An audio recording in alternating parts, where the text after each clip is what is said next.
Quelle joie pour nous ce matin, n'est-ce pas, d'assister à ces baptêmes, de voir nos frères prendre cette décision, non pas seulement de croire en lui, parce que pour l'un et pour l'autre, c'est quelque chose qu'ils ont fait il y a un certain temps, mais d'aujourd'hui en rendre témoignage en passant par les eaux de baptême. C'est pas la première fois qu'un baptême s'est fait dans les églises. Le baptême est quelque chose qui remonte il y a des siècles, en fin de compte, parce que c'est Jésus-Christ, le Seigneur, qui lui-même a ordonné qu'on baptise ceux qui croient en Jésus-Christ, en disant, allez, faites de toutes les nations des disciples, les baptisant au nom du Père, du Fils et du Saint-Esprit. Et donc, c'était pour nous une joie de pouvoir le faire ce matin pour honorer notre Dieu en qui nous avons cru et qui nous tient jour après jour. Vous avez remarqué en entendant des témoignages ce matin que s'il y a un chemin qui mène vers Dieu, c'est Jésus-Christ. Dieu, lui, a plusieurs chemins pour venir vers nous. Il vient vers chacun d'une façon tout à fait individuelle. Par l'un, c'était par le centre commercial où il a acheté une Bible. Pour l'autre, c'est en entendant ici une prédication sur Jean 3,16 et puis la musique chrétienne. C'est formidable. Si on pouvait prendre le temps ce matin pour interviewer chacun qui est présent, je pense qu'on entendrait autant de témoignages différents qu'il y a de personnes ici. Parce que Dieu est créateur, il est créateur. Et il sait nous trouver sur notre chemin. Et c'est ce qu'il a fait dans une histoire que Luc a racontée dans le livre des Actes des Apôtres. C'était une rencontre que seul Dieu pouvait organiser. Parce que d'un côté, il a pris un homme juif, évangéliste, chrétien, converti à Jésus-Christ. De l'autre côté, il a pris un homme, on ne sait même pas à quel moment il a eu un premier contact avec l'Éternel Dieu. La Bible dit que c'était un étranger. Alors qu'un juif aille vers un étranger, à l'époque, c'était quand même très improbable, très étonnant. Mais c'est Dieu qui était à l'œuvre. Et cet autre homme étranger, éthiopien, était un homme de très haut rang, dit la Bible. C'était quelqu'un qui était un ministre d'État, surintendant de tous les trésors de la reine Candace. Et lui, il avait entendu parler de l'Éternel, le Dieu des Hébreux. Et la Bible n'explique pas tous les détails de sa réflexion, mais il s'est décidé un jour, je vais aller à Jérusalem adorer ce Dieu-là. Il y est allé. On ne sait pas tout ce qu'il a fait, mais sur le voyage de retour, eh bien, la Bible dit que le Saint-Esprit a touché le cœur de Luc, notre petit évangéliste, pour lui dire, tu vas rencontrer cet homme. Il est dans son char, il retourne vers l'Éthiopie, il est sur la route de Damas. Pas la route de Damas, mais la route de Gaza. Tu vas le rencontrer là-bas. Et il le fait sans hésitation, sans poser de questions. Il le fait. On est dans les Actes chapitre 8, où cette histoire nous est racontée. À partir du verset 26, je ne vais pas lire tout ce texte-là, mais il est dit à partir du verset 31 à peu près, 30-31, il est dit que cet homme avait ouvert devant lui un rouleau de la prophétie d'Ésaïe, un prophète juif. Est-ce qu'il avait, avant d'aller à Jérusalem, on n'en sait rien. Il avait certainement les moyens d'en acheter un. Ça coûtait un peu plus cher à l'époque que s'il était passé par le centre Leclerc aujourd'hui. Vous savez, on devait bénir le Seigneur de ce que tout le monde aujourd'hui, qui sincèrement, de tout son cœur, veut chercher le Seigneur, eh bien Dieu met des possibilités pour qu'il le trouve. À l'époque, il n'y avait pas, comme vous imaginez, il n'y avait pas de tels centres commerciaux. On ne pouvait pas avoir une Bible pour 2-3 euros. Pas du tout. Chaque écriture à l'époque était véritablement une écriture manuscrite. Quelqu'un devait être payé pour, à la main, écrire la Bible. Et là, il a eu une copie, peut-être pendant son séjour à Jérusalem. Et il a ouvert ce rouleau qu'il s'était procuré, et il était en train de lire. Et au moment où Philippe le rejoint sur la route, eh bien, il entend cet homme lire à haute voix, je lis le texte que lui, il lisait, il a été mené comme une brebis à la boucherie, et comme un agneau muet devant celui qui le tond, il n'a point ouvert la bouche. Dans son humiliation, son jugement a été levé. Ça signifie tout simplement qu'il n'a pas eu justice. Il va être condamné injustement. Et sa postérité, qui la dépeindra, car sa vie a été retranchée de la terre. Il entend cet Éthiopien lire ce texte. Et l'Éthiopien, il a une question dans son esprit. Il ne sait pas de qui il s'agit. Qui est cet homme qui, dans son humiliation, il est condamné injustement à la mort, retranché de la terre. Les mots sont très forts, hein? Être retranché de la terre. Est-ce qu'il parle de lui-même, Ésaïe, ou est-ce qu'il parle de quelqu'un d'autre? Et voilà que Philippe a le grand privilège d'entendre cet homme se poser des questions, faire cette lecture, et il lui a posé la question, est-ce que tu comprends ce que tu lis? Et l'Éthiopien lui dit, mais comment puis-je comprendre si j'ai personne pour me l'expliquer? Alors c'est là que Luc propose de monter dans la char avec lui, et il ouvre les Écritures à son cœur. Il a expliqué que non, Ésaïe ne parlait pas de lui-même. C'est pas Ésaïe, je ne connais pas les dispositions de cœur d'Ésaïe, mais la Bible dit que c'est tout juste si un homme mourrait pour un homme de bien.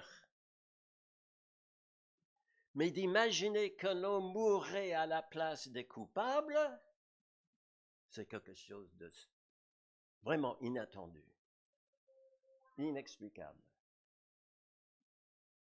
Mais je suis sûr que cet homme a lu aussi des versets qui précèdent ces versets-là, les versets dans lesquels Ésaïe avait dit que cet homme dont il était question, c'est quelqu'un qui était méprisé, abandonné des hommes, habitué à la souffrance.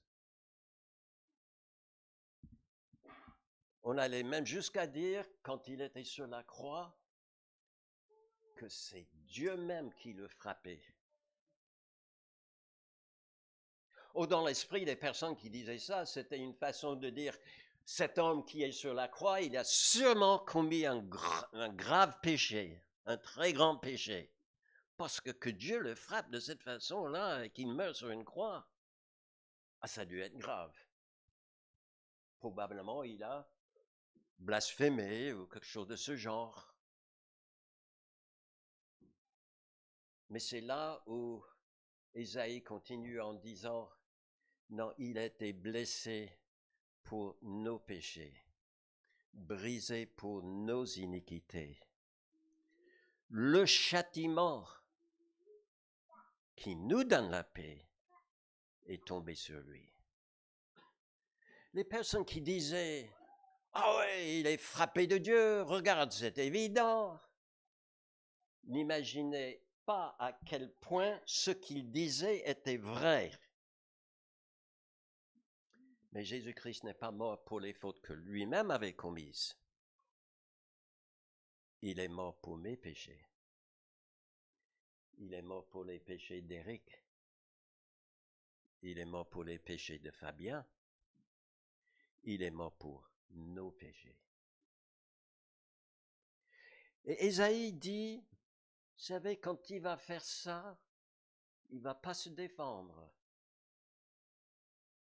Il va laisser faire, sachant que c'est une injustice, la plus grande injustice de tous les temps. Il va laisser faire. Pourquoi? Parce qu'il voulait nous sauver. Il voulait nous délivrer de nos péchés. Il voulait que nous ayons l'espérance de la vie éternelle en son nom. Alors, il y a Philippe qui est en train d'expliquer ces choses. Il est dit dans Actes chapitre 8 qu'à partir de ces versets que lisait cet homme, il a expliqué ce qui concernait Jésus-Christ. C'est Christ qui est venu. Vous vous souvenez, au moment où il a dit, Philippe, et qu'il y a eu cette rencontre, on est seulement à quelques jours, voire à peine quelques semaines depuis ces événements. Tout le monde savait que Christ, Jésus, est mort sur la croix. Et puis ce qui est curieux, c'est que lorsqu'il entend ça, Dieu lui, curieux, merveilleux, c'est que Dieu a ouvert l'esprit de cet Éthiopien, cet étranger, pour qu'il comprenne que la prophétie, vieille des siècles et des siècles, venait d'être accomplie en la personne de Jésus-Christ. Pour lui, cet Éthiopien, dont on ne connaît même pas le prénom, on ne sait pas comment il s'appelle, on ne sait rien pratiquement sur lui. Mais Jésus savait tout sur lui. Et le jour que dans le calendrier de Dieu, il a voulu l'arrêter et se révéler à lui, eh bien, Dieu a ouvert son esprit et ouvert son cœur pour qu'il croie en Jésus-Christ. Parce que cet homme lui pose la question, c'est intéressant, il lui pose presque tout de suite la question, qu'est-ce qui empêche que je ne sois baptisé? Et c'est là où Philippe, l'évangéliste, lui dit, cela est possible si tu crois de tout ton cœur. Et cet homme a répondu, je crois que Jésus est le Christ, le Fils de Dieu. Alors ils ont fait, c'était simple, hein? C'était simple. Qui pouvait mourir pour le monde entier? De qui la mort serait l'équivalent de tous nos péchés réunis? Qui pouvait réconcilier tous les hommes avec Dieu? Il y a un seul, c'est le Fils de Dieu lui-même. Alors cet homme a dit, oui, je crois, je crois. Alors croire que de tout son cœur, ça signifie, dans un premier temps, ça signifie sans réserve. Il a cru tout ce qu'il avait entendu dans les Écritures au sujet de Jésus-Christ. Déjà le nom Jésus, vous savez que les Juifs donnaient souvent des noms à leurs enfants qui avaient une signification. Et c'était ni Marie ni Joseph qui avaient décidé ensemble du prénom de leur enfant. C'était l'ange qui leur a dit, vous l'appellerez Jésus, car c'est lui qui sauvera son peuple de ses péchés. Jésus, l'Éternel sauve. Il est le sauveur. Il est mort pour me sauver. Voyez, je crois en lui. Et il est pas seulement Jésus, mais il est Jésus-Christ. Les Juifs disent normalement, en hébreu, ils disent Messie. Mais c'est le même sens. Ça signifie qu'il n'est pas là simplement par hasard, qu'il n'est pas allé sur une croix par hasard, mais qu'il a été officiellement désigné par son Père céleste pour faire cette œuvre de substitution et de rédemption pour vous et pour moi. Il est mon envoyé. Il est mon Christ. Il est le Messie. Et puis il est fils de Dieu. Oui. Tout au long de sa vie, il a manifesté qu'il avait tous les attributs de la divinité. Moi et le Père, disait-il lui-même, nous sommes un. Il n'y a pas de différence. Il dit, celui qui m'a vu, a vu aussi le Père. Et celui qui veut aller vers le Père doit venir à moi. Et cet homme a dit, je crois de tout mon cœur, sans réserve. Il n'y a aucun doute dans mon esprit que tout ce que la Bible dit au sujet de cet homme est vrai. Mais croire de tout son cœur signifie aussi qu'il n'y avait plus place pour d'autres croyances, pour d'autres convictions dans le cœur de cet homme que celui-là, que celle-là. Je ne sais pas, comme on a dit, on ne sait presque rien sur cet homme. Je ne sais pas dans quelle croyance il a été élevé. Est-ce que c'était dans une tribu en Éthiopie qui était un peu animiste, peut-être? Possible, je n'en sais rien. Est-ce qu'il était idolâtre, comme beaucoup à l'époque? C'est possible aussi, je n'en sais rien. Peut-être était-il comme beaucoup de gens aujourd'hui qui prétendent être athées. Moi, je ne crois à rien du tout. Possible aussi. Mais à partir du moment où le rouleau de la parole de Dieu ouvert sur les genoux, il a compris que Jésus-Christ est mort pour lui, eh bien, il a décidé de croire de tout son cœur. Il n'y avait dans son cœur plus de place que pour Jésus. C'est de tout mon cœur.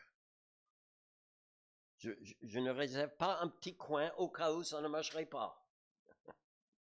Je me souviens, il y a quelques années, même plusieurs années, une bonne cinquantaine d'années, j'ai entendu dans certains milieux des personnes dire quelque chose comme ceci.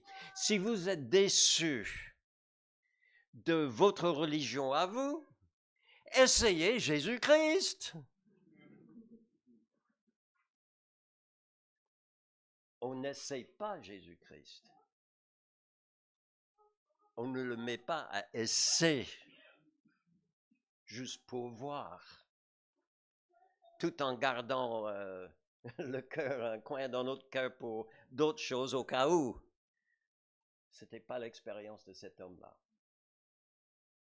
Il a dit, je crois de tout mon cœur en Jésus-Christ, Fils de Dieu. Et ce qui est intéressant, c'est la première pensée qui est venue à l'esprit, c'était de se faire baptiser pour lui comme pour Philippe. Il y a un lien entre le travail que Dieu fait dans notre cœur et ce que nous voulons montrer aux autres. Alors, il a dit, voilà, tu peux te faire baptiser. Et l'Éthiopien, qu'est-ce qu'il a fait? C'était sans doute pas lui, il avait quelqu'un pour conduire le char. C'est un grand monsieur. Hein? Je ne sais pas comment vous imaginez la scène. J'imagine pas un petit char avec une ou deux personnes dedans. J'imagine tout un cortège. Mais il fait arrêter son char, lui et Philippe, comme il y avait de l'eau. Par hasard. Donc vous voyez à quel point Dieu a tout organisé, même le spa aujourd'hui. C'était pas un spa à l'époque, mais peu importe. Le jour et le moment où cet homme a tout compris, Dieu a fait qu'il y avait de l'eau à côté. Il fait arrêter son char, il descend avec Philippe, ils vont dans l'eau, Philippe le baptise, et puis la Bible dit, ben voilà, il s'en va tout joyeux, et l'Esprit amène Philippe ailleurs pour continuer le ministère qui était le sien. C'est une histoire absolument formidable, hein? Une histoire qui me touche beaucoup le cœur, parce que c'est quelque part mon expérience aussi. Dieu savait m'arrêter aussi sur ma mauvaise voie. Et probablement il y a beaucoup ici qui peuvent s'identifier à cet homme et dire aujourd'hui, qu'est-ce que je suis heureux de savoir que Christ est mort, non pas seulement pour le monde, alors qu'il est mort pour le monde, mais qu'il est mort pour moi.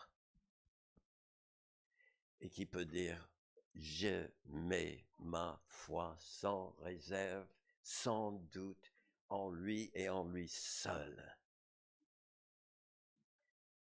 Pourquoi est-ce qu'on baptise? Parce que c'est pas seulement l'ordonnance, les choses que le Seigneur a ordonnées, mais il y a dans le baptême une image de notre salut. La Bible dit Christ est mort pour nos péchés, selon les Écritures. Il a été enseveli, il est ressuscité le 3e jour, selon les Écritures. Et c'est ce que cet homme a découvert ce jour-là. Or, quand on met quelqu'un dans l'eau, ils sont heureux qu'à un moment donné, on les relève. Qu'est-ce qui arriverait sinon? Eh ben, vous savez que le mot baptême dans la Bible n'a pas été traduit. C'est à quelque chose près, on a tout simplement pris des lettres en grec, on a mis ça en bon français, et baptizo devient baptême, hein? Et ça signifie de plonger. Mais le mot était couramment employé aussi pour les bateaux qui faisaient naufrage. Ben oui. Parce qu'il y a dans cela une image de mort. Quand on relève, eh bien, une image de résurrection. Mais ni Eric ni Fabien ont témoigné ce matin que Christ est mort et ressuscité. Ce sont eux qui se sont mis dans l'eau. Et ils se disent, et ils nous ont dit, par cet acte, je suis mort avec Christ. Et je suis ressuscité pour vivre en nouveauté de vie. Et je bénis le Seigneur pour nos deux frères, hein? Et je vais prier pour eux, que Dieu les accompagne dans cette voie qu'ils ont commencé, l'un et l'autre, il y a un certain temps. Ils ont fait encore un pas aujourd'hui, mais ils veulent continuer maintenant. Et nous sommes heureux pour eux aussi. Cette décision de l'eunuque éthiopien a complètement transformé sa vie. Déjà, il a accepté le baptême chrétien. Deuxièmement, la Bible dit qu'il rentrait chez lui joyeux. Et je peux témoigner de quelque chose que je sais depuis pas mal de temps, mais de seconde, troisième, quatrième main, probablement. Mais je sais aujourd'hui parce que j'ai un fils qui vit en Éthiopie. Et vous savez qu'aujourd'hui, en Éthiopie, il y a des communautés chrétiennes qui retracent l'origine de leur communauté à cet Éthiopien-là, dans Actes chapitre 8. C'est que il était tellement transformé que non pas seulement il s'est fait baptiser, non pas seulement il est rentré en chantant, ou je ne sais pas comment les Éthiopiens chantent leur joie, hein, mais en tout cas, mais sans doute arrivé chez eux, il a décidé de faire quoi?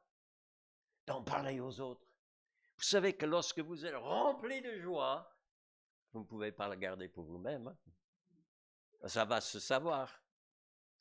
Et c'est une joie de pouvoir dire aux autres ce que Christ a fait pour nous. On était loin de la mériter, mais Christ a tout fait pour que nous ayons la vie éternelle en lui. Alors, si vous êtes là aujourd'hui et que vous avez témoigné de ces baptêmes, assisté à cela ce matin, vous avez entendu aussi la parole de Dieu et vous vous dites, moi, aujourd'hui, j'ai la conviction que Dieu me rencontre, qu'aujourd'hui, il m'arrête sur mon chemin aussi. Et aujourd'hui, je crois en lui. Je prends la décision aujourd'hui de mettre ma foi sans réserve en lui pour le salut. Ben, je vous encourage à le faire. Vous n'avez pas besoin de faire quelque chose d'exceptionnel. C'est dans le cœur que ça se fait. C'est entre toi et Dieu. Tu lui dis. Je serais content de le savoir après le culte, dans le moment de partage. Hein, si vous voulez venir vers moi, vers Nicolas, pour dire que voilà, aujourd'hui j'ai compris ce que Christ a fait pour moi. Et je viens de le recevoir pour mon sauveur. Et si vous l'avez déjà fait, laissez éclater votre joie. Ne le retenez pas. Témoignez aux autres. Et puis prenez l'engagement aussi, aujourd'hui, de prier pour nos deux frères. Hein, qui restent fermes dans cette foi, qui trouvent leur joie dans un engagement avec Christ dans leur vie quotidienne. Amen. On va prier. Notre Dieu, nous te bénissons pour cette illustration dans ta parole, que tu es le Dieu qui sauve, tu es le Dieu qui transforme les vies. Et merci aussi de ce que nous avons pu entendre de la bouche de nos deux frères, chacun de sa façon, mais nous avons entendu de leur bouche comment tu as travaillé dans leur cœur. Et aujourd'hui, c'était une joie énorme pour nous, Seigneur, d'assister à leur baptême, que tu leur remplisses le cœur, Seigneur, de cette joie qui vient de toi, de cette paix qui vient parce que Christ a créé la paix entre Dieu le Père et eux, et ils n'ont plus rien à craindre. Merci aussi, notre Dieu, de les fortifier pour les jours à venir, et ce que nous demandons pour eux, Seigneur, nous demandons aussi pour chacun d'entre nous, que nous soyons tous forts en Christ. C'est en son nom que nous te demandons. Amen.